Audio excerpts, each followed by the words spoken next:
Attention, last के दो concepts बाकी है, फटाफट खत्म कर लेते हैं, फिर उसके बाद नया चैप्टर चालू करेंगे ऑल टुगेदर। ठीक है, देखो अगला जो कॉन्सेप्ट है that is remedies for buyer against the seller. मतलब हर बार सेलर को प्रोटेक्शन देके भी नहीं चलेगा, there will be certain scenario जहां पे बायर ने गलती नहीं की है और सेलर ने गलती करी है, तो उसके लिए बायर के पास क्या क्या रेमेडीज होती है अगेंस्ट द सेलर वो पढ़ना है।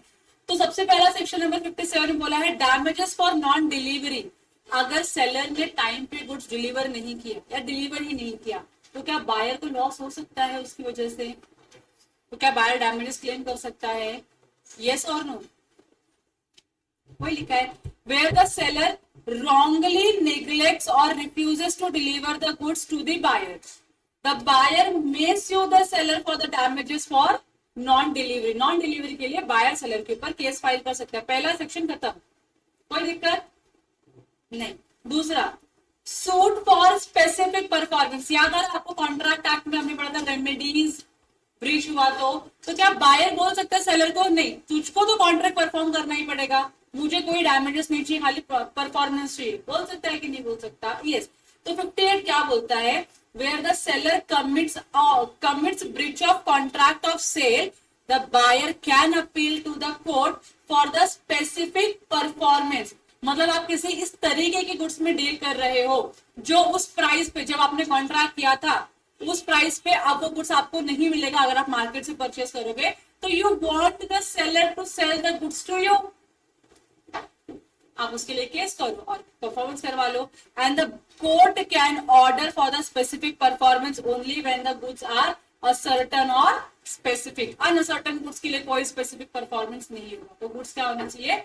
असर्टन होनी चाहिए। और तीसरा क्या है, 59 में बोलते हैं suit for breach of warranty. अगर आपने वारंटी का ब्रीच किया, आपने बोला हम ये रिपेयर करके देंगे लेकिन आप रिपेयर नहीं करके दे रहे हो, तो बायर क्या करेगा? केस करेगा। So where there is a breach of warranty on the part of the seller और where the buyer elects to treat the breach of condition as a breach of warranty, buyer cannot reject the goods but can only claim damages on the basis of breach of warranty। Clear है यहाँ तक? और उसके बाद है section 60 जो बोलता है repudiation of contract before the due date, that is anticipated breach of contract by the seller। अगर सेलर ने क्या कर दिया, कॉन्ट्रैक्ट को ब्रीच कर दिया, तो बायर क्या कर सकता है? कॉन्ट्रैक्ट को कैंसिल समझ के सेलर के अगेंस्ट में केस कर सकता है, या वेट कर सकता है कि भाई शायद से कुछ दिमाग में उसके घूम जाए और कुछ चेंज हो जाए और वो परफॉर्म कर दे।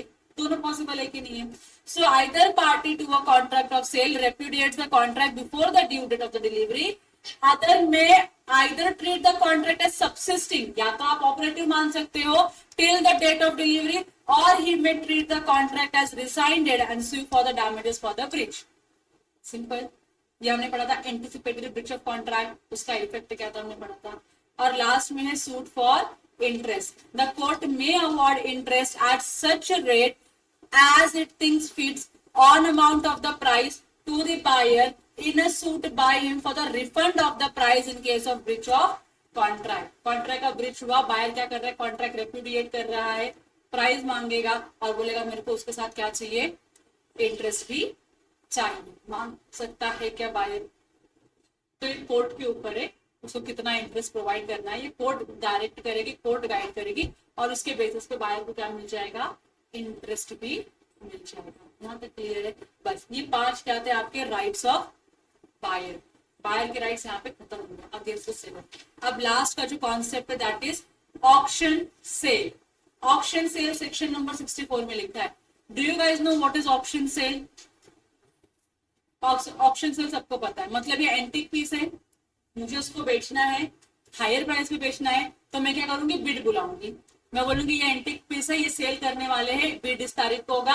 जो भी इंटरेस्टेड बिडर है, जिनको ये गुड्स परचेस करने में इंटरेस्ट है, वो आके अपनी बोली लगा सकते हैं, बिडिंग कर सकते हैं उनका, बराबर की नहीं? ये ऑक्शन सेल होता है। तो इसमें होगा क्या? जो ऑक्शनर अपॉइंट किया रहेगा सेलर ने, वो क्या करेगा? हैमर फॉल करेगा, जिसका हाईएस्ट बिड होगा उसको ये गुड्स मिलना चाहिए। तो जिसने भी हाईएस्ट बिड किया है और उसके ऊपर कोई बिडिंग करने के लिए तैयार नहीं है, तो जो ऑक्शनर है वो 1 2 3 ऐसे बोल के हैमर फॉल करेगा, और उसके बाद जो भी प्राइस है, जो भी बिडर है, उसको ये गुड्स मिलेगा और उसको प्राइस पे करना पड़ेगा सेलर को। यहाँ तक क्लियर है? इसी को हम क्या बोलते हैं? Auction sale. तो अपने जो क्रिकेटर्स होते हैं, पता है ना आपको, क्रिकेटर्स होते हैं, उनका भी ऑप्शन लगता है। अलग अलग टीम पैसे देके उनको खरीदती है अपनी टीम के लिए, बराबर के नहीं, ऑप्शन से। सो इसके कुछ रूल्स है जो आपको पढ़ने हैं, और ये रूल्स कहाँ लिखे हुए? सेक्शन नंबर 64 में ही लिखे हुए, और ये नीचे दिए गए सारे के सारे रूल्स है। रूल नंबर 1 क्या बोलता है? अगर आप गुड्स को क्या कर रहे हो? लॉट में सेल कर रहे हो। लॉट में हो सकता है, मानो मैं कॉटन बेच रही हूँ, बेल्स ऑफ कॉटन है, बेल्स ऑफ कॉटन है। अब कितने बेल्स ऑफ कॉटन है? तो 100 बेल्स ऑफ कॉटन है। तो इसके मैंने क्या किया? 10-10 के 10 लॉट बना दिए। हो सकता है कि नहीं हो सकता? तो मेरा ईच लॉट ईच सेल माना जाएगा। एक लॉट इज इक्वल टू एक sale, second lot is equal to second sale. समझ में आ रहा है? So where the goods are put up for the sale in lots, अगर लॉट्स में आप गुड्स को बेच रहे हो, each lot is prima facie deemed to be subject of a separate contract of sale. आप सारे 10 लॉट का एक सेल नहीं कर सकते हो, 10 लॉट के 10 कॉन्ट्रैक्ट ऑफ सेल बनेंगे। समझा आप लोगों को? ये पहला है। दूसरा रूल क्या बोलता है? Completion of the contract of sale. Auction sale complete कब होता है? हाईएस्ट बिड जो कर दिया उसके बाद ऑक्शनर क्या करेगा? 1 2 3 बोल के हैमर फॉल करेगा। जैसे ही हैमर फॉल हुआ, सेल क्या हो गया? कंप्लीट हो गया। So the sale is complete when the auctioneer announces its completion by fall of hammer or in any other customary manner, and until such announcement is made, any bidder may retract from his bid. मतलब पहला तो जो बहुत ही general understanding है, that is वो fall of hammer ही है। Hammer fall होगा और आपका बिडिंग क्या हो जाएगा? एक्सेप्ट किया जाएगा और आपको गुड्स खरीदना पड़ेगा, बराबर कि नहीं? अगर आप किसी दूसरे पार्ट्स ऑफ इंडिया से बिलोंग करते हो जहाँ पे कुछ दूसरा कस्टम है ऑक्शन सेल करने का या ऑक्शन सेल को कंप्लीट करने का, तो उस सिचुएशन में आपको अगर कस्टम फॉलो कर लेते तो ऑक्शन सेल कंप्लीट हो गया। तीसरा इन्होंने क्या बोला? अगर किसी बिडर को ऐसा लग रहा है कि यार मैंने तो फालतू से गुड्स का बहुत ज्यादा प्राइस बोल दिया, हो सकता है कि नहीं हो सकता? उसको लगने लगा अचानक से कि मुझे लगा कोई और मेरे बात बिडिंग करे, कोई कर ही नहीं रहा है, अब वो अकेला बच गया बिडिंग केस में। तो अब इस सिचुएशन में क्या वो अपना बिड रिटर्न ले सकता है? अगर आंसर यस है तो तब तक ले सकता है रिटर्न, हैमर फॉल होने के पहले, मतलब सेल कंप्लीट होने के पहले। तो आप अपने बिड को रिटर्न ले सकते हो, आप अपने बिड को रिटर्न ले सकते हो before the fall of hammer. यहाँ तक क्लियर हो गया? तो आपका सेल एग्जीक्यूट नहीं है, हैमर फॉल हो गया, आपका सेल कंक्लूड हो गया। Now buyer is bound to buy the goods, seller is bound to sell the goods. यहाँ तक क्लियर है आप लोगों को? Am I clear till now? 2 हो गए पॉइंट। तीसरा पॉइंट क्या है? वेयर द सेल इज, नहीं, तीसरा पॉइंट क्या है? राइट टू बिड में बी रिजर्व। सेलर जो है ना, सेलर कभी कभी राइट टू बिड रिजर्व करता है कि मेरे बिहाफ पे मेरे कोई पर्सन आएंगे या मेरा कोई रिप्रेजेंटेटिव आएगा, वो क्या करेगा? बिड करेगा। तो मैं चाहूं तो गुड्स में उसको बेच सकता हूं, अगर उसने प्रॉपर बिडिंग किया तो उसको गुड्स मिल सकता है, बराबर कि नहीं? हो सकता है। So right to bid may be reserved expressly और by on behalf of the seller, and where such a right is expressly reserved but not otherwise, seller or any one person on his behalf may bid at the auction. तो seller के behalf में जो person bid करने के लिए agree करता है वो बिडिंग कर सकता है, कोई दिक्कत नहीं है। लेकिन ये बिड क्या होना चाहिए? एक्सप्रेसली आपके कॉन्ट्रैक्ट में आपको बताना पड़ेगा कि मेरे बिहाफ में, मैं सेलर हूं, मेरे बिहाफ में ये पर्सन बिड करेगा, मैं चाहता हूं कुछ इसको मिले। या फिर जो दूसरी अंडरस्टैंडिंग होगी तो आप क्या करोगे? बिडिंग अलाउ कर सकते हो by the seller or on behalf of the seller, provided seller ने इसका इंटीमेशन पहले से देख रखा होगा।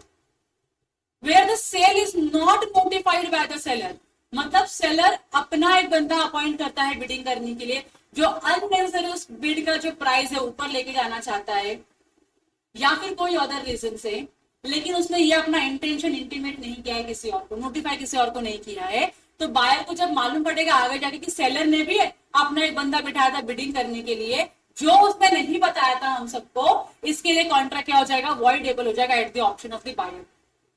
समझा आप लोगों को? आप रिप्रेजेंट कर रहे हो, गलत रिप्रेजेंटेशन कर रहे हो। Where the sale is not notified to be subject to a right to bid on behalf of the seller, it shall not be lawful for the seller to bid himself or employ any person to bid at such sale. बराबर कि नहीं? अगर आपने notify नहीं किया, अगर आपने बताया नहीं है बिडर्स को कि भाई मेरे ब्याह में एक बंदा बैठ रहा है बिड करने के लिए और वो बंदा बिना बताए बिड कर रहा है, तो आपका सेल वैलिड नहीं होगा. For the auctioneer knowingly to take any bid from the seller or any such person, and any sale in contravening this rule may be treated as a fraudulent by the buyer. Buyer उसको क्या बोलेगा, ये cell बराबर नहीं है, इसमें transparency maintain नहीं करी गई है, इसमें आपने सारी इंफॉर्मेशन डिस्क्लोज नहीं की थी, so this sale is not a valid sale, I am cancelling this contract of sale. कर सकता है बायर, कोई दिक्कत नहीं है. फिर उसके बाद है रिजर्व्ड प्राइस. सेलर क्या कर सकता है, एक प्राइस रिजर्व कर सकता है कि मिनिमम बिडिंग शुरू करने के लिए आपको 10,000 रुपए से शुरुआत करनी पड़ेगी. 10 के नीचे आप बिडिंग कर नहीं सकते हो. It is allowed. और है प्रिटेंडेड बिडिंग. प्रिटेंडेड बिडिंग का मतलब क्या होता है, it is not actual bidding. जो बिड कर रहा है उसका इंटेंशन भी नहीं है उस गुड्स को परचेज करने का, जस्ट बिकॉज उस लुखे गुड्स का प्राइस थोड़ा अच्छा हो जाए, ज्यादा रेट मिले, इसके लिए सेलर के थ्रू या फिर कोई दूसरा पर्सन आता है, खाली जस्ट बिड करने के लिए करता है, इंटेंशन बाय करने का नहीं होता है, तो उसको हम प्रिटेंडेड बिडिंग बोलते हैं. और प्रिटेंडेड बिडिंग का अगर इंफॉर्मेशन बाद में बायर को मालूम पड़ा कि 100 रुपए की जो गुड्स थी वो प्रिटेंडेड बिड की वजह से 1000 रुपीज हो चुकी है, तो कॉन्ट्रैक्ट में जो बायर है कॉन्ट्रैक्ट कैंसिल हो सकता है. क्लियर है? So if the seller makes use of pretended bidding to rise the price or to raise the price, the sale is voidable at the option of the buyer. Clear हो गया आप लोगों को? ये एक पार्ट खत्म हो गया. यहाँ पे ऑक्शन सेल के रूल्स खत्म हो चुके हैं. अब उसके आगे एक बहुत ही छोटा सा कॉन्सेप्ट है, इंक्लूजन ऑफ इंक्रीज्ड और decreased taxes in the contract of sale. ऐसा बहुत बार होता है कि आपका जो date of entering in the contract होता है वो अलग होता है और date of performance of contract जो होता है वो कोई दूसरा ही डेट होता है. इट इज डिफरेंट ना. हो सकता है कि नहीं हो सकता. आपने मानो 31 मार्च 2024 को कॉन्ट्रैक्ट में एंटर किया कि हम लोग क्या करेंगे, 15 मई 2024 को एक कॉन्ट्रैक्ट परफॉर्म करेंगे. हो सकता है कि नहीं हो सकता है ऐसा. इस दोनों डेट के बीच में गैप है कि नहीं है. तो इस गैप की वजह से क्या हो सकता है, कभी कभी ना टैक्स आपका बढ़ भी सकता है, कभी कभी टैक्स आपका कम भी हो सकता है. हो सकता है कि नहीं. मानो मैंने एक हॉल बुक किया है. मैंने क्या किया है, हॉल बुक किया है शादी करने के लिए. हॉल मैंने कब बुक किया था, 31 मार्च 2024 को बुक किया था. शादी की डेट क्या है, 15 मई 2024. इतना तो गैप बनता ही है हॉल बुकिंग में, शादी की डेट में. अब जब हम लोगों ने कॉन्ट्रैक्ट किया था उस टाइम पे जो हॉल के प्राइसेस है उसके ऊपर जो जीएसटी लगना था दैट वाज एट 10%. मान के चलो, फेक नंबर है खाली, लेकिन मान के चलो. तो मेरी लाइबिलिटी क्या थी, अगर हॉल का जो प्राइस है, अगर हॉल का प्राइस है 1.5 लाख रुपीज या 1.50 लाख, मतलब 1.5 लाख का अगर हॉल का बुकिंग है, तो मुझे इसके ऊपर 10% का टैक्स देना पड़ेगा, which will come around 1,65,000 rupees. 1.5 1.5 lakh का 10% कितना होता है, 15,000. 1.5 लाख में उसमें ऐड कर दोगे तो 1,65,000 हो गया कि नहीं हो गया, 1,65,000 हो गया कि नहीं. तो ये ओरिजिनल कॉन्ट्रैक्ट हुआ था हमारा कब, 31 मार्च को. लेकिन गवर्नमेंट ने नीड देखा, बोला भाई लोग बहुत शादियां कर रहे हैं इन दिनों में, शादियां बहुत कर रहे तो बड़े खुश भी बहुत होंगे, बहुत पैसे भी इनके पास होंगे, तो चलो रेट्स बढ़ा देते टैक्स का. और गवर्नमेंट ने क्या किया, जो 10% का रेट था उसको 12% पे लेके आ गई. मतलब जो मेरा 1.50 लाख का जो हॉल था जिसके ऊपर मुझे 1,50,000 का टैक्स पे करना था, अब मुझको टैक्स इसके ऊपर 12% का पे करना पड़ेगा. मतलब मेरा जो प्राइस है वो बढ़ गया कि नहीं बढ़ गया, बढ़ गया. क्या मैं लाइबल हूं एक्स्ट्रा प्राइस पे करने के लिए, टैक्स वाला, टैक्स बढ़ गया ना. Am I liable to make the extra tax payment, मतलब 2% का टैक्स एक्स्ट्रा लग रहा है मुझको पे करना पड़ेगा. यस और नो, करना पड़ेगा. मेरे पास चॉइस है क्या, नहीं. कॉन्ट्रैक्ट जिस दिन एंटर किया, कॉन्ट्रैक्ट जिस दिन परफॉर्म हुआ उसमें टाइम नहीं आ पा रहा है, टाइम गैप की जो टैक्स का अमाउंट बढ़ गया, अब जो इंक्रीज टैक्स का अमाउंट है वो बायर को पे करना ही पड़ेगा सेलर को, he does not have any choice. समझ रहे आप लोगों को? दूसरा भी तो हो सकता है ना, टैक्स बढ़ सकता है, टैक्स कम भी हो सकता है। तो गवर्नमेंट को लग रहा है नहीं यार 12% टैक्स या 10% टैक्स बहुत ज्यादा शादी करने में, ऑलरेडी लोग शादी में बहुत खर्चा करते हैं, तो अब क्या करते हैं हम लोग, टैक्स है ना कम कर देते हैं। तो उन्होंने क्या किया, 10% का जो टैक्स था उसको 6% पे लेके आ गए। मतलब अब मुझे 1,50,000 के ऊपर टैक्स देना पड़ेगा एट द रेट ऑफ 6%। तो क्या मैं अब रिड्यूस्ड प्राइस दूंगी या हायर प्राइस ही दूंगी, 10% वाला ही रिड्यूस दूंगी। तो चेंज है, जो रिवाइज्ड प्राइस वो करना पड़ेगा पे। तो मैंने क्या किया, 1,50,000 के ऊपर कितने का, 6,000 का टैक्स पे करना है। समझ में आ गया? अगर टैक्स के रेट या गुड्स का प्राइस बढ़ता है तो मुझको इंक्रीज्ड प्राइस देना होगा, अगर प्राइस कम होता है या टैक्स कम होता है तो मुझको लोअर प्राइस देना होगा। समझ में आ गया? सिंपल है। टैक्सेस की बात है, जनरली ये कब होता है, टैक्स में चेंजेस हुआ तो, अदरवाइज ये नहीं होता है। चलो यहाँ तक क्लियर हो गया। टैक्स बढ़ा, इंक्रीज प्राइस देना, टैक्स कम हुआ, डिक्रीज प्राइस देना आपको, बस वही यहाँ पे लिखा हुआ है। बताओ, मैं भी आप लोगों को पढ़ के एक बार बता दो फटाक से। देखो, where after a contract has been made but before it has been performed tax revision takes place. Tax में रिविजन हो रहा है, मतलब ये ऊपर भी जा सकता है या नीचे भी आ सकता है। रिविजन मतलब it can be anything where the tax is being imposed, increased, decreased or remitted in respect of any goods without any stipulation to the payment of taxes, the parties would become entitled to read just the price of the goods accordingly, and following taxes are applied on the sale or purchase of the goods. Any duty of customs or excise on the goods, any tax on the sale or purchase of the goods. तो जो भी tax का revised rate रहेगा, that the parties has to follow and that the party has to repay or pay to the seller. The buyer would have to pay the increased price where the tax is increased and may derive benefit of the reduction if the taxes are curtailed. कम कर दिया तो उसका benefit मिलेगा, बढ़ गया तो आपको extra pay करना पड़ेगा. Thus the seller may add the increased taxes in the price and the effect of the provision can however is excluded by an agreement to the contrary if it is open to the parties to stipulate anything regards to taxation. अगर आपने बोला कि नहीं tax में कोई भी revision होगा, tax मेरा बर्डन नहीं है, मैं टैक्स पे नहीं करूंगा, तो उस सिचुएशन में आपको टैक्स पे करने की जरूरत नहीं है, कि जो भी खर्चा, जो भी एक्सपेंस, जो भी होगा सब सेलर के हिसाब से मैनेज करो। लेकिन ये बहुत ही रेयर केस में होता है सब, जनरली टैक्स का प्रोविजन अलग से ही रहता है कि जो भी प्राइस होगा, जो भी रेट होगा उसके ऊपर ऐड करके आपको पे करना होगा। मतलब क्लियर हो गया आप लोगों को? कॉन्ट्रारी में अग्रीमेंट किया तो वो फॉलो करना पड़ेगा, ये फॉलो नहीं करेंगे, अदरवाइज यही जनरल लॉ, यही आपको फॉलो करना पड़ेगा। यहाँ तक क्लियर हो गया आप लोगों को? कोई डाउट है? अभी के लिए कोई डाउट है? नहीं। तो इसके साथ अपना जो चैप्टर नंबर 3 है वो होता है खत्म। अब थोड़े टाइम के बाद हम ब्रेक लेंगे और ब्रेक के बाद then again we will start with the chapter number 4 partnership act. या फिर तुम बोलोगे एलएलबी पढ़ा दो तो आईएलटी चलेगी, या आप बोलोगे कि कंपनीज एक्ट पढ़ा दो, आई टीच कंपनीज एक्ट। तुम्हारे पास चॉइस 3 सब्जेक्ट की, 3 टॉपिक्स के खाली, पार्टनरशिप, कंपनीज एक्ट, एलएलपी। जो पढ़ना है आप बताओ, I am free to teach you. मेरे पास 1.5 घंटे का टाइम अभी भी है।